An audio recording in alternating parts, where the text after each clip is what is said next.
Welcome to Vision Chats, where the only thing that matters is the future. I am Farouk, Vice Provost at Johns Hopkins University, and I'm excited to be with Sally Amoruso today from the Education Advisory Board. Thank you for being with me today, Sally. How are you? I'm well. Thank you so much for having me.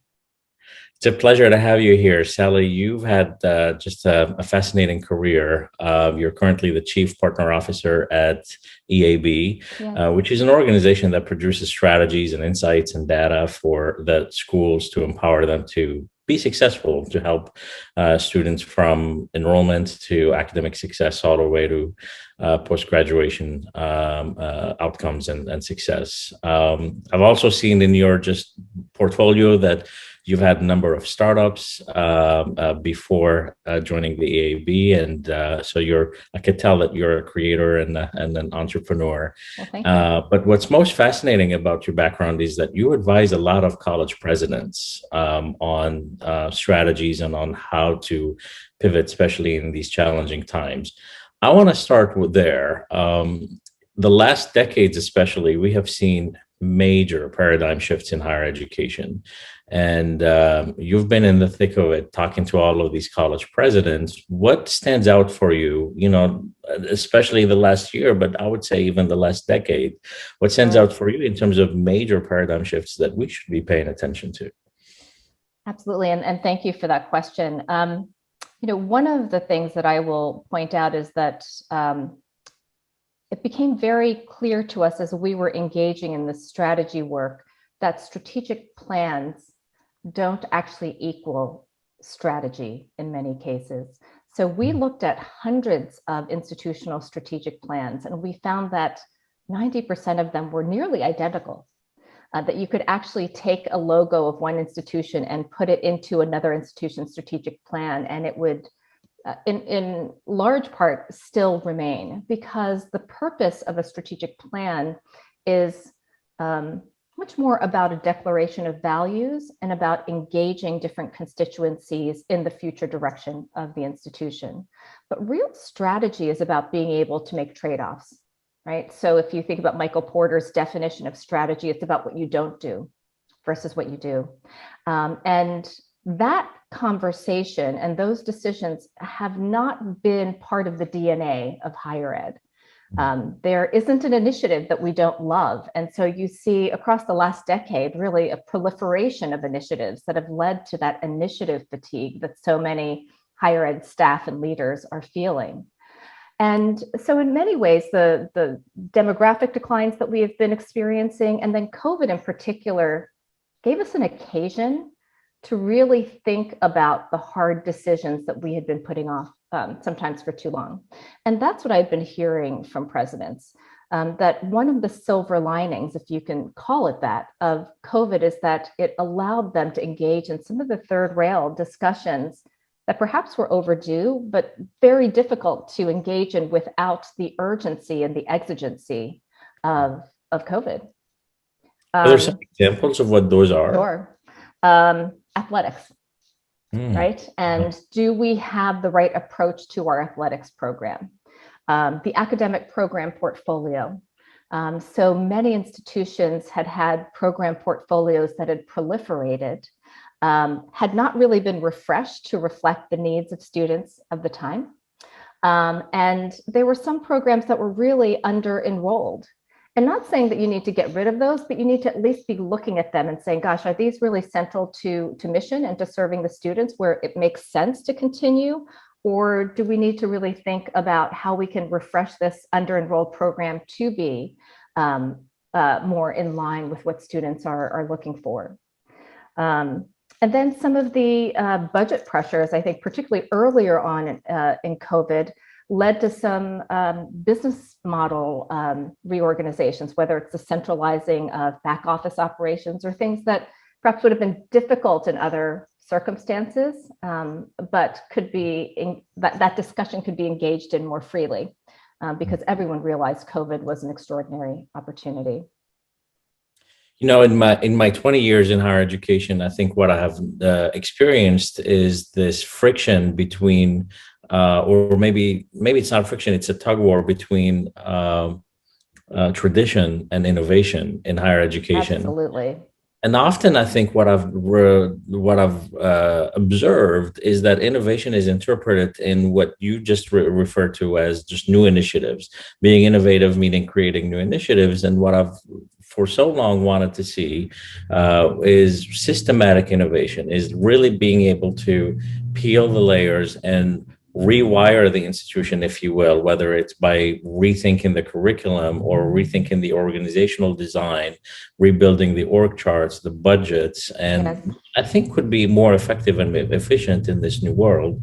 How much of that do you think is happening at the university leadership level from what you see? And I think during COVID, there were many conversations that I had with presidents where innovation was central to how they were thinking about the lessons from COVID they wanted to take forward.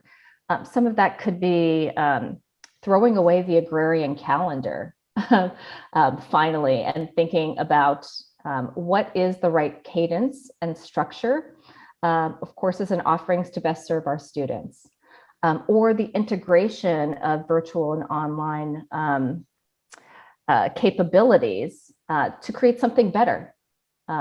Sort of a hybrid offering that is better because it takes the best of each world and incorporates it. Or even thinking beyond that to, I had one president sort of musing about, wouldn't it be great to create a carousel structure for students that would allow students to structure their own path in a way that aligns with what they need. So if they need to take an internship because they're interested in, sports marketing, and that internship really should take place in the spring. Maybe they're on campus in the summer and fall, and they're able to continue to take classes online in the spring, but to lean into an internship at that time.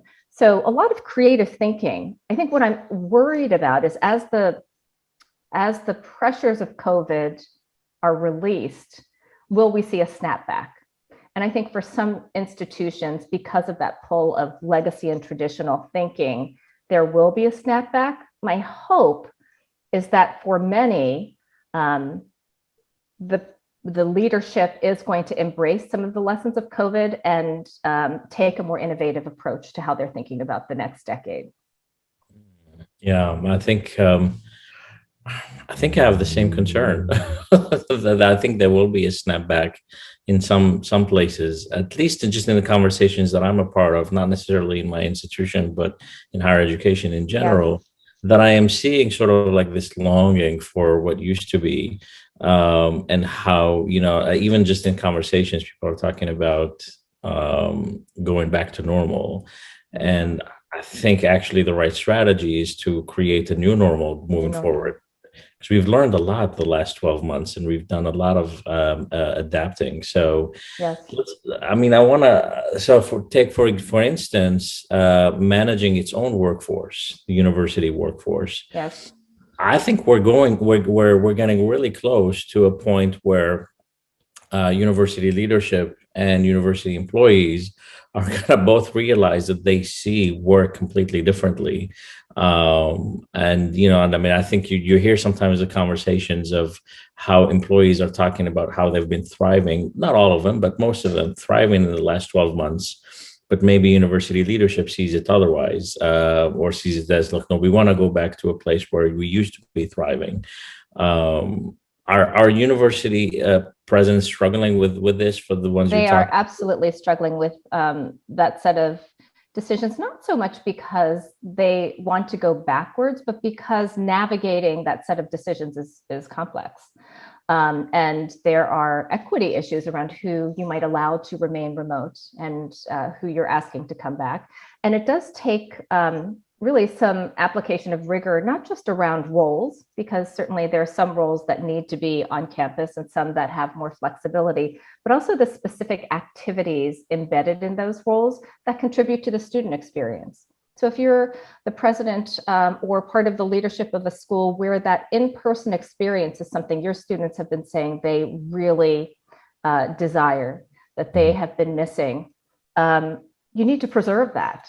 And so if they are coming to a student services office and nobody's there because everyone's remote, that may be problematic.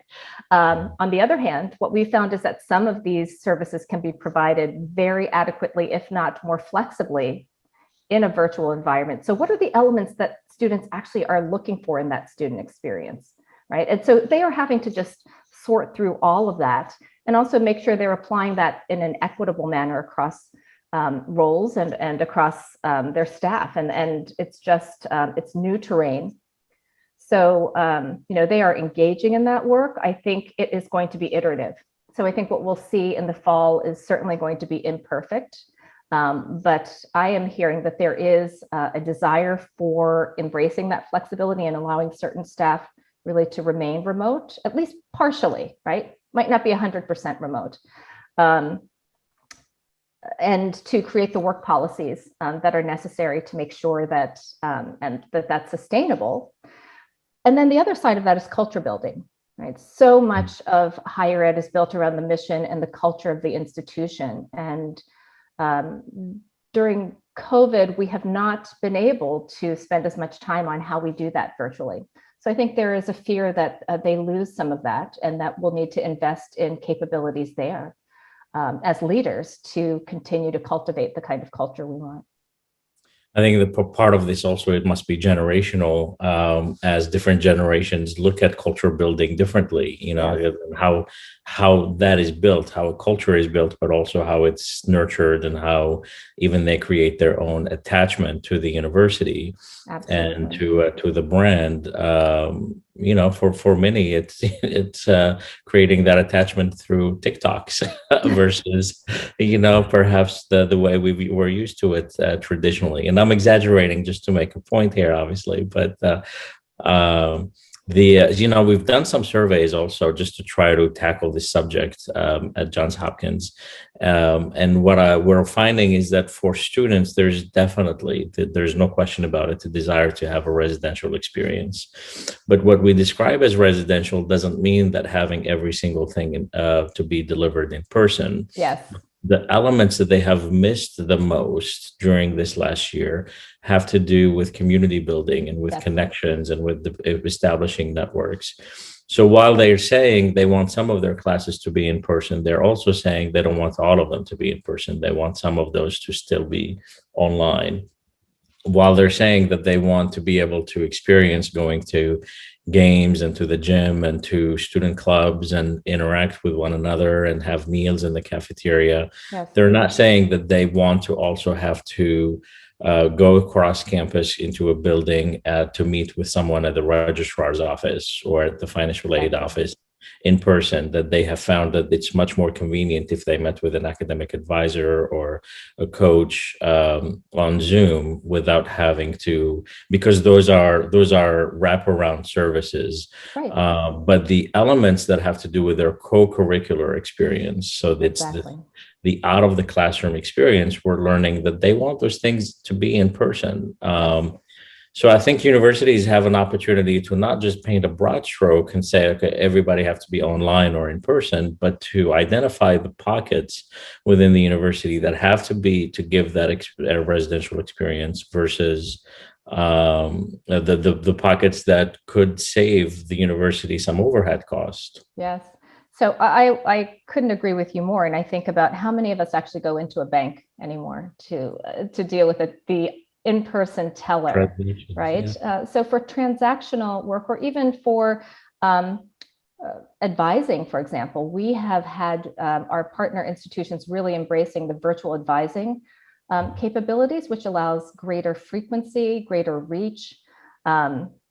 So yes, I think you need to unpack the student experience a bit more. I would see this as the harbinger of the potential death of large lecture halls, right? There is nothing about an in-person lecture with 200 other students, with the faculty member at a podium 50 yards in front of me, that is superior to being on a Zoom interaction, or having that recorded, quite frankly, so I can go back and listen to the parts that I maybe had difficulty following. So I think we need to really parse this student experience at a much greater level. And to your point, understand what elements contribute to the student experience.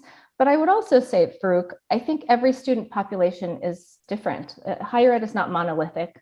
Our student populations are not identical. And so while it makes complete sense that Hopkins students responded the way they did, there are students at certain of our partner institutions that perhaps would value the radical flexibility of a hybrid set of options, perhaps even more than some of the co-curricular elements. Or perhaps they are really looking at a faster path to degree and employability. And so in my mind, this is really a clarion call for us to understand, in Clay Christensen's words, the jobs to be done for our particular student populations and to lean into that. So that's where I'm hoping we come out of COVID and evolve into, which is the differentiation across higher ed, a differentiation of offerings that allows us to meet the needs of these different student populations in a different and kind way versus sort of the sea of sameness that I mentioned across the strategic plans before. There is an opportunity to really be creative here in how we do that.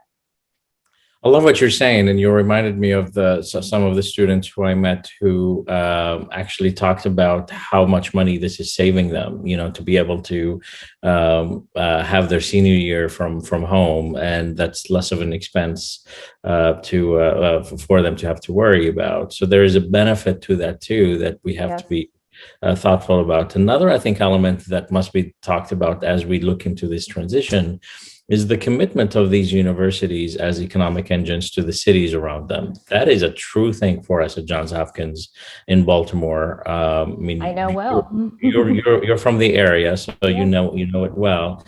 That is not necessarily the case for every university in every town, but in some cities, particularly small college towns, or a university like Johns Hopkins, which is a big engine in a city of Baltimore, we have a commitment there that, if we sent everybody online, that will have a devastating impact on the economy of the region. So that's something that I'm sure that a lot of university presidents are tackling. That's very true as well. And certainly they feel a heavy responsibility to their regions and their communities. And I actually think COVID was a time when colleges and universities really did step up to the needs of the community in different and kind ways, whether it's repurposing field houses for hospitals or providing healthcare because they had a medical center, an academic medical center, or just any number of things, educating the community about the virus as our knowledge evolved. I actually think that is another huge area of opportunity coming out of COVID, is to continue to engage in our regions and communities. Employer partnerships, I think, are going to be increasingly important. And with the levels of unemployment that we're experiencing nationally, and the reskilling that is going to be needed as the world of work has changed. I think that alignment with employers in our community is going to be critical, and it's not one that higher ed has done well. We are hard to, from an employer standpoint, to work with. We have lots of different points of connection, and we don't manage those employer relationships in a way that makes it easy for employers to work with us. And I think that has to change as well. Yeah, and so that takes me to this whole concept of the future of work and how the world of work is shifting. And the question that I've always posed is, paradigms are shifting in the world of work. Are universities shifting along that, or are they just standing where they are, right, and allowing for the gap to emerge? So how do we in higher education adjust and what's happening in the world of work. And it can't be just in the transactional relationship of placing students in opportunities or connecting students with opportunities.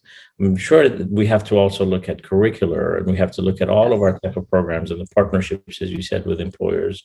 So what are you hearing there from both industry and universities, and what needs to happen? Right. So this is such an interesting juxtaposition of perspectives, in that employers still see this huge scarcity of talent. They have a hard time finding talent. So the war for talent continues. And if anything, as we are shifting rapidly into a knowledge economy, and the fourth industrial revolution is pushing that along, talent is the mode of production, right? And yet universities and colleges are concerned with the employability of their students. Mm-hmm. So why is that? Why is that gap something that exists?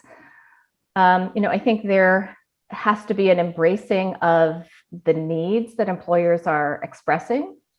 And we've talked about the T-shaped student for a while. What we're seeing evolve in the world of work is this T-shaped employee, where you have this broad top of the T, which is more of the enduring, I don't like to call them soft skills, but skills that are, active learning and collaboration and creative problem solving. And then the stem of the T is really deep mastery in a particular core set of skills, right? One of the interesting things to think about from a curricular standpoint is that for the first time, if you think about that top of the T, employers are saying among their top 15 skills that they are really looking for in employees, for the first time, they are identifying self-management skills. So resilience, flexibility, stress management, self-learning. And I think we need to look at our curricular offerings to see whether we have really consciously and intentionally incorporated those elements. And you're clearly a forerunner in this area. I think experiential learning is table stakes now for institutions, but they haven't really elevated it with this lens of where the world of work has gone. The world of work is also hybrid. It is not going back to full in person. EAB is not going to go back to full in person. We're going to incorporate what we've learned across COVID and continue with many of our activities remote or hybrid. So telework is here to stay. Automation has been accelerated. The application of AI has been accelerated. And the global and contingent workforce has actually been activated at levels never before seen, across COVID. Are we preparing our students appropriately for that reality? And in that context, I think the virtual environment pedagogically becomes not just an either or, class online or in person, but actually the next generation of experiential learning, right? So if students need to thrive, collaborate, lead, manage in a hybrid work world, then we need to think about how we're incorporating this into our curriculum, into our co-curricular activities, our extracurricular activities, into internships, in a deliberate way so that they know how to exist and thrive in that hybrid world. I think the big problem in higher education is integration of these transformative pivot points during the students' time in college into their curriculum. Yes. We assume that students will just find these experiential learning opportunities. We assume that students will find the mentoring. We assume that will engage in this out of the classroom life that will help them be successful. As you're saying, the internships and experiential learning opportunities, whether they're research or studying abroad or any of these things, are so important and crucial, and So important. can make a big difference. By the way, we have been measuring we've been following a lot of metrics, and we've seen the gaps between the students who have done these things versus the students who haven't That's right. in the post-graduation outcomes. So the assumption for a long time in higher education is that students will just find those things on their own.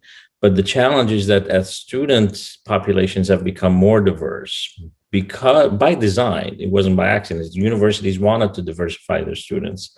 These approaches haven't changed. So what you end up with is a culture of haves and have-nots. Haves and have-nots. And you end up with students, first gen students, limited income students, many students of color who go through their entire 4 years and not touch on these transformative experiences that you're mentioning. So that's why I think integration is really key, that these can't be just one-offs that are on the periphery and we just keep and we market them to students. They have to be integrated in the curriculum from day one, in my opinion. Exactly. I mean, personally, I was an East Asian studies major undergrad, but I could not afford to go abroad, right? So how do you solve for those kinds of issues? And actually, I think the virtual world allows some creative solutions in terms of exposure to different kinds of virtual abroad experiences that may be less costly or free. The other thing I wanted to share is I've been enamored of this program that actually represents, I think, the best of each of these worlds, and in partnership with an employer, which is the University of Minnesota Rochester's Next Gen Med program, which is a nursing program that actually checks the list on a lot of the innovative aspects that we've just talked about. So it is in partnership with the Mayo Clinic, and it is based on a Google platform that was custom designed for them. It is 2 years rather than 4 years. So they have also sort of thrown away the agrarian calendar, which means less cost to the student. It incorporates virtual and in person. And in fact, they're using VR and gamification to create urgency and incentives around progress. They've created a mentorship program with the Mayo Clinic. So students are mentored by professionals, and they have also pulled forward the clinical practicums. So this is a really beautiful integration of the employer partnership into the curricular. That is not just a nice to have, but actually integrated fully, which I think is what you've been talking about. Now it's just launched, so we'll see if in actuality they're able to achieve the aspirations, but I really applaud the design and the thoughtfulness of it. Strategies like these and these types of initiatives make so much sense that they don't seem like a heavy lift, in my opinion. If we just want to do it, I think they can get done. What's the resistance? Like, why is it so hard for higher education to just get over that separation between academic learning versus practical engagement with the world of work? And why does it seem like we're still dealing with that friction? Because I think both serve the same purpose. So that's a big challenge that I know we're still experiencing in academia. Well, Farouk, you may have an even better and more on the front lines answer for that. I mean, my sense is that it goes back to your earlier comment about tradition and the fact that for many faculty and leaders, education has always been about more than just employability. Yeah. But if you step back and again, put the student at the center, the most common and most important reason that students cite for accessing post-secondary education is to be employed, to be able to get a good job. And so I do think it's changing. It's not changing perhaps as fast as we would like, but I do think it's changing. I also think it's nobody's job right now in many institutions to create those connections with the employers. Some faculty have connections with employers in their fields, and then you have alumni connections, you have career services, but it's often not integrated in a way, again, that makes it easy for an employer to engage with an institution as a whole. Yeah. Yeah, I think the resistance is exactly that. And it's in the traditional outlook that we often hear that higher education, the purpose of education, higher education is not vocational training. Yes. It is to broaden the mind and to prepare global citizens and to develop these types of critical thinking skills. I think that's a false argument. Both can be true. I agree. It's not an either or at all. And in fact, if you go back to those top 15 skills that employers are seeking, it actually is a great moment for the liberal arts, right? So the technical skills are going to be outdated very quickly. I think LinkedIn reported that most technical skills are outdated within 5 years. So a technical skill that a freshman learns will be outdated a year after graduation. But those enduring skills that you gain from the liberal arts are really manifest in that list. So I do think this is a moment for us to think about, again, the best of each of those approaches and an integrative approach to bringing that together for the students. And that will also be to the benefit of the employers. Yeah, this reminds me of a conversation I had with an academic colleague a long time ago who said to me that the purpose of a university shouldn't be for a student how much money they'll make after they graduate, which at its core, of course, I agree with that. It's much broader than that. We don't want to cheapen it to a first job and a first salary out of graduation. But my response intuitively was, well, then make it free. Like, why does it cost so much at the front end? And, right. And then you say that you shouldn't worry about money on the back end. And I think that makes me think and want to talk about just the cost of higher education that has just been skyrocketing for the last couple of decades. And it's becoming more and more of a challenge for a lot of communities out there and for a lot of students to be able to afford college education. I mean, there are on-ramps and there are ways to still do it, and community colleges do a great service there. And of course, the scholarships and financial aid helps, but it is still just too expensive. I know that university presidents are constantly talking about it, from both the cost of running such mammoth operations to revenue generating, and then making this an accessible experience for all students. My question is, why does it cost this much? What needs to happen, and how do we flatten that curve of the cost?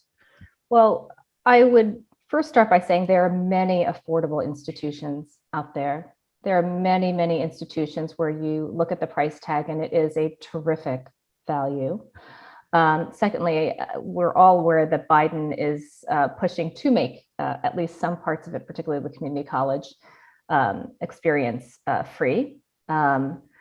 So that may come about, although the community college experience is not the one that you typically align with the liberal arts. It is where folks go really for that employability, right? And then the third point I would make is that I think there is a real disconnect between list price and what students actually pay.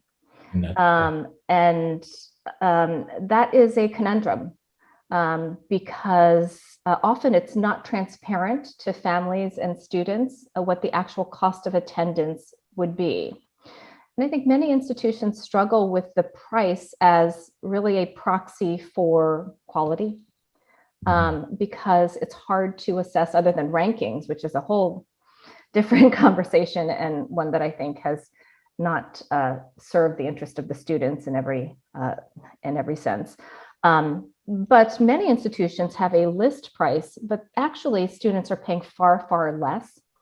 And so that pricing transparency is a topic that really came to the fore across COVID. And we've seen schools really think about tuition resets so that they reduce that gap between what they are putting out as tuition and what most students actually pay. But there is a backlash to that at times as well. And So it's a very complex set of issues. I will say one of the things that is blamed for the growth in the cost of tuition is administrative bloat. And I do not see that as really being the case. I mean, in most cases, the administrative costs of a university are a small portion of running the institution. So again, I think it's a complex set of issues. Pell also, and the purchasing power of Pell has not kept up with inflation and with the cost of tuition. So I think some rectifying of that would be helpful as well. And then, quite frankly, it's the financial fragility of family finances as well that is bringing this to the fore. I so appreciate you talking about the gap between the list price and the net cost for the student. I think what that creates is another issue of equity there, because Yes. from the students that I have advised, the high school students that I have advised as they were approaching college, and many of them are first generation, come from limited income households. And these are just through my own personal family connections, et cetera. Like people just reach out to you to ask for advice. What I have discovered is that it requires tremendous navigational skills to figure that out, to figure out that what's listed is not what you're going to pay. Right. And it shouldn't be that way, because in the case of these students, they were able to get some advice from me, but there are many who don't, and therefore they will not apply at certain schools that they are well qualified for and possibly could get financial aid or scholarships to pay for education. And they just completely miss out on opportunities that could change the rest of their lives. That could be very affordable at even very expensive institutions, because they don't have the navigational skills to figure out that what's listed is what they will pay. This is what we learn from childhood, is that what's on the ticket is what you're going to end up paying. Exactly. It is absolutely an equity issue, Farouk, and I'm glad that you brought that up. I actually have a colleague who was a first generation college student who was navigating this on behalf of her daughter. And even at EAB, she said that they had a really narrow consideration set for her daughter, because she was looking at list price, and she worked in an area outside of our enrollment practice. And we quickly advised her that that is not what her daughter would ultimately end up paying, and that she should broaden the consideration set. But what about all of those families that don't have colleagues working in higher ed to counsel them, that don't know that it's not a game, but it is a gap that can be managed through a variety of ways. And I feel like first generation students, or even just children of immigrants, right? My parents would never have known that, even if they are college educated, because they went to college outside of this country. I think it's a really big issue, the pricing transparency one. Yeah, I so agree with you. And when we're talking about equity, I know that university presidents and university leadership they are trying to tackle the issue of social justice on their campuses, of diversity, equity, and inclusion beyond just words that are slapped on websites or on email signatures. That they're really trying to figure out how to integrate these principles and create a new culture of equity and inclusion and anti-racism and belonging for their faculty and staff and their students and their alumni base. It is a huge challenge. I mean, I remember, I think in the early years of this last decade, I think it was around 2013, when the Black Lives Matter movement seemed to explode at the scene on college campuses. There were a lot of presidents that were challenged by that movement and didn't know how to handle it. And there still seems to be this gap in communication and in understanding and perhaps even empathy between us administrators and what's happening on the ground, especially for our individuals who are feeling this pain. We got to experience it all together this last year when we experienced the death of a Black man at the hands of law enforcement, and that brought a lot of those raw emotions back to us. I know that these are discussions that are happening at boardrooms all over the higher education system. How are we going to move beyond just conversations into meaningful action to create cultures of diversity, equity, and inclusion and justice at the end of all of this? So I have some thoughts, but I will caveat this by saying I don't think there is a silver bullet. So I can't lay out here are the three things everyone needs to do. But let me share some observations. First, I'm glad you couched this as moving beyond statements, because what we found is that 80% of higher ed institutions have issued statements. And yet often those statements are not followed by action plans or goals or commitments that put meat on the bones, if you will. So great intention.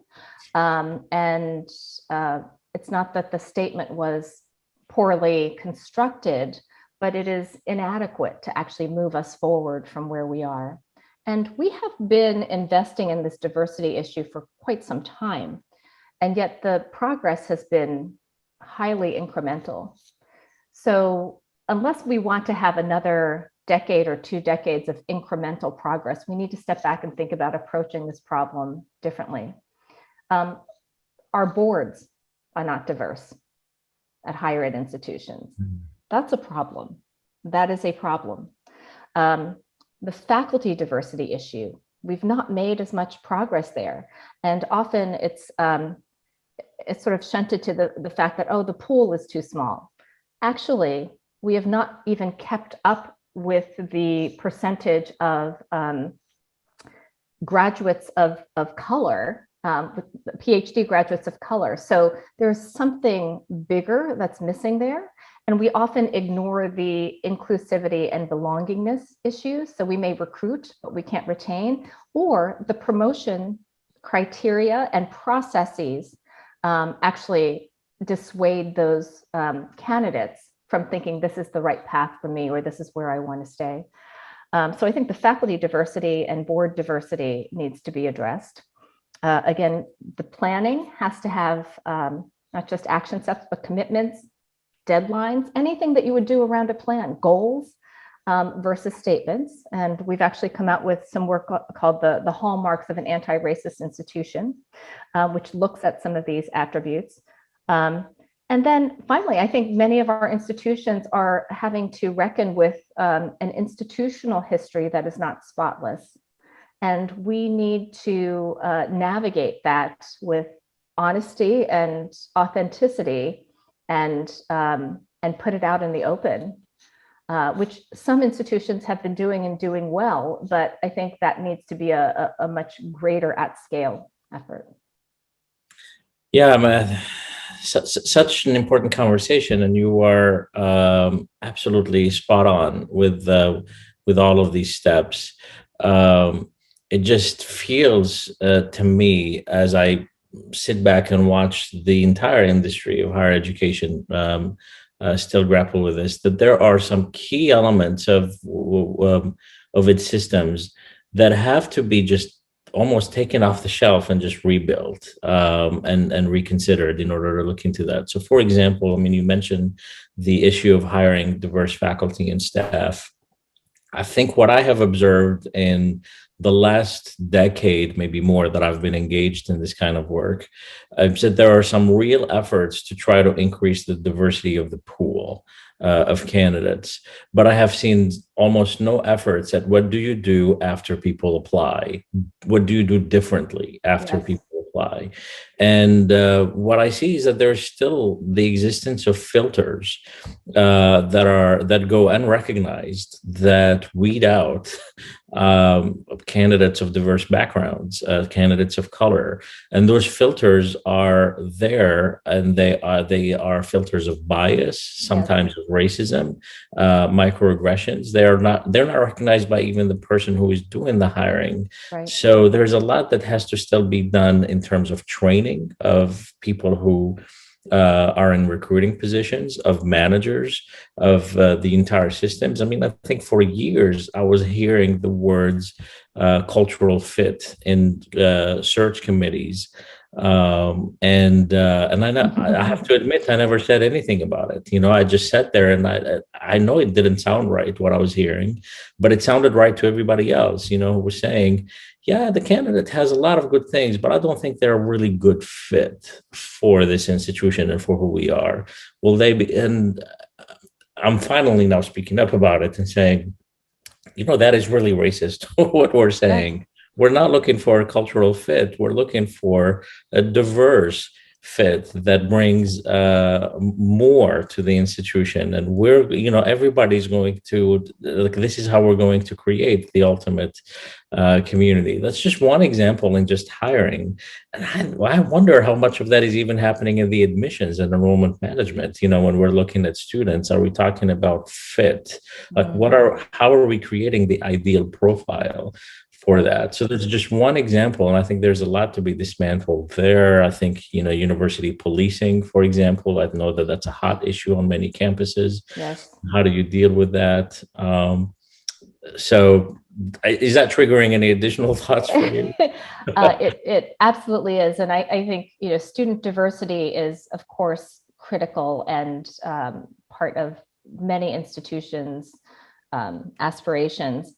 But I do think until the faculty and the staff and, you know, sort of the scaffolding and the folks around them reflect who they are, we're not going to really be able to create an inclusive environment that allows those diverse students to thrive. And I think there's a lot to be learned from HBCUs and minority serving institutions in this respect. You know, David Wilson at Morgan State, in your neighbor, wrote quite a controversial article called "What the Ivies Can Learn from HBCUs." But in it are some really important nuggets, and the coming together of the community across an HBCU to mentor and to really care for and nurture their students. You know, it's hard to replicate that when you don't have the staff and faculty reflecting those student populations. You know, I'll share with you what I have been trying to push to try to address this also from a cultural perspective. And that's a complete change in how we measure success in the university, whether that's academic success, but also engagement outcomes Yes. for students. This is particularly the students, and it can be certainly applied for faculty and staff. What we've been trying to really push is not looking for, not interpreting metrics of success as high engagement numbers or how many people got the opportunities or got these grades, etc. We're looking for gaps. So we're in the gap chasing business essentially. So for every metric that we look into, whether it has to do with engagement or with student success or with outcomes, I care less about the total aggregate number and a lot more about the gaps between the haves and have nots. So even if our numbers look really good on an infographic, how do they look between my Black and brown students versus non-Black and brown? How do they look between different genders? How do they look between first generation and first generation, limited income and not limited income?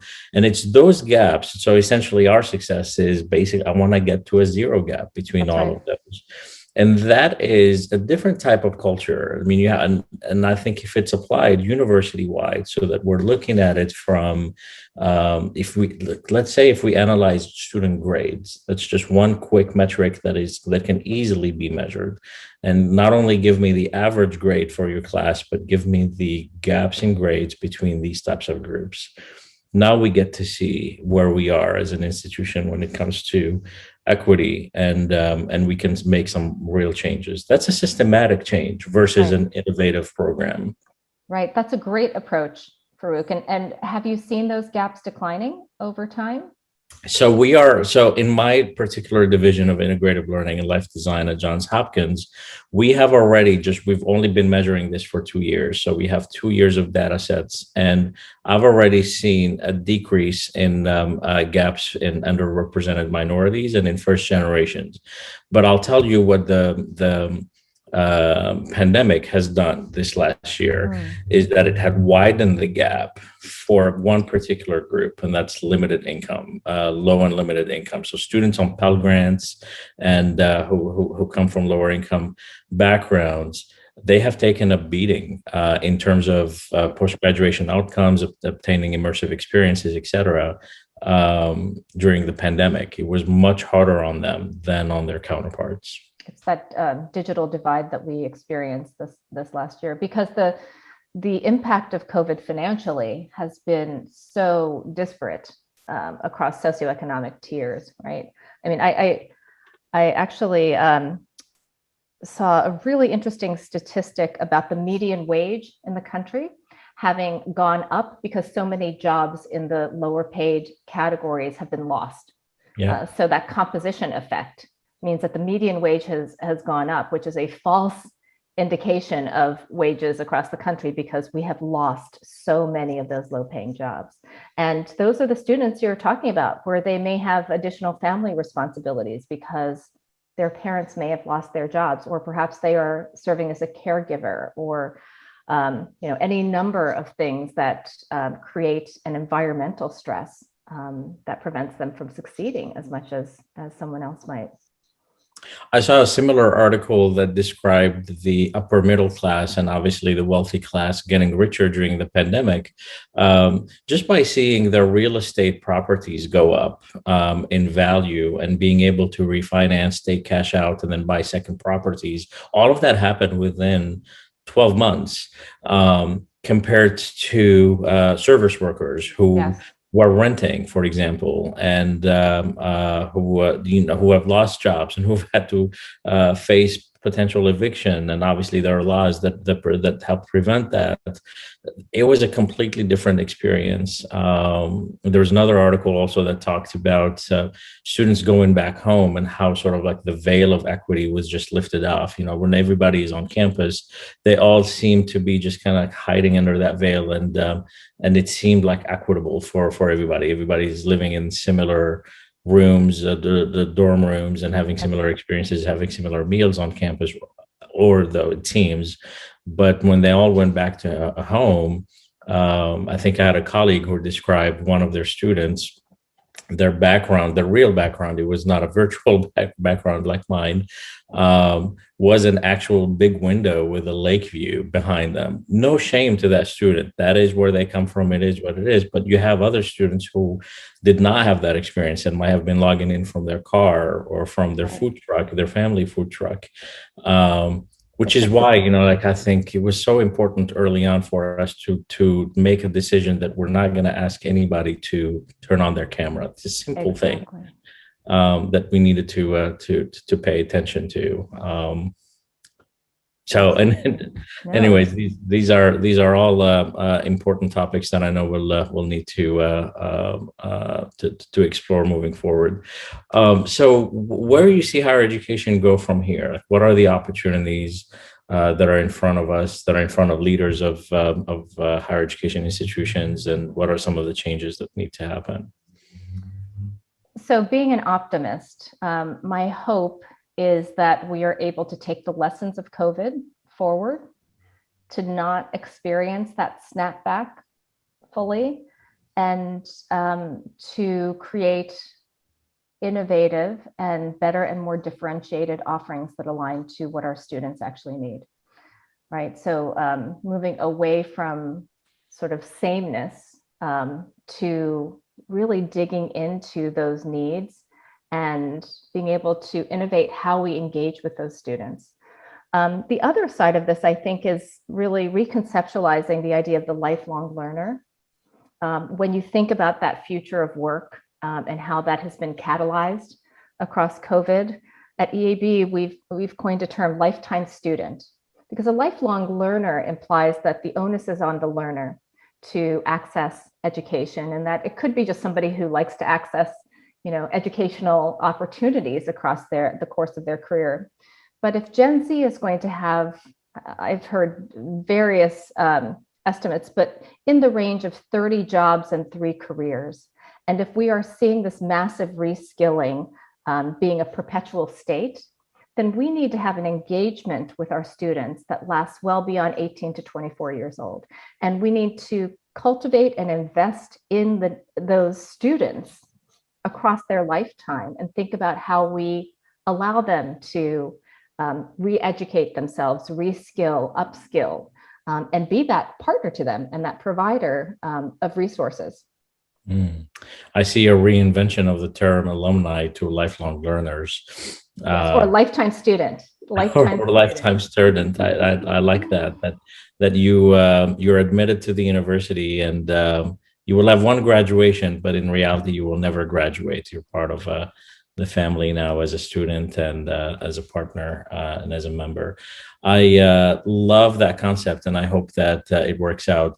I'm curious, in the last minutes that we have, how did you get into this kind of work? Like, what are some of the early pivots in your life and career that led you to being Chief Partner Officer at EAB? I have, always valued education as being able to impact not just an individual's life, but a family and a community. And so, in my personal experience in that, having been a really economically disadvantaged student, also goes to a great deal of empathy for so many of the students that are experiencing that now. So I think it's always called to me both from an impact as well as an experience standpoint and the mission of higher ed. I also think this is higher ed's moment, that I think there are more opportunities than ever for higher ed to drive economies, to support our society, and to embrace some of the needs in a different and kind way. So that sort of transformational calling for higher ed was really consonant with things that motivate me. So EAB was very well aligned to that mission and has given me the opportunity to actually actualize some of that work with our partner institutions. So I'm very fortunate. And That's great. That's great. So I always ask at the end of my vision chats for one image for you that describes the future state of the world or the world of higher education. I did not prep you for this, so I know I'm putting you on the spot. But if you could visualize that in just one image of what the future would look like, and I know you are an optimist, so I'm sure that there will be an optimistic image. I do think it goes back to that lifetime student and to really engaging in education as a lifetime exercise, which goes well beyond any degree or certificate. So also getting beyond sort of what our product is to what the needs of society and the needs of the student are. So a much more flexible and fluid and continuous relationship with our students, and hopefully a more agile approach to how we fulfill those needs as well. I love the word agile, and I'm going to try to imagine an image that describes that. Just to be humorous for a second. Mine is that I have 4 months to hit the gym and to learn how to walk in dress shoes again. The last year has been quite interesting, and I know my own feet have found new liberties that just need to be constrained again in a few months. Hilarious! I am with you. I am with you. I've got to hit the gym and get used to wearing dress shoes again as well. That sounds really great. I so appreciate this hour that we spent together, and I learned so much from you. And I can see the impact that you have not only on EAB, but also on higher education. So I'm grateful for the time and for the insight and for the strategies. Thank you so much, Farouk. Really enjoyed the discussion. Thank you so much. And I want to thank everybody who tuned in today. And as I always say, the only vision that matters is the one that you create. Thank you all. Blessings.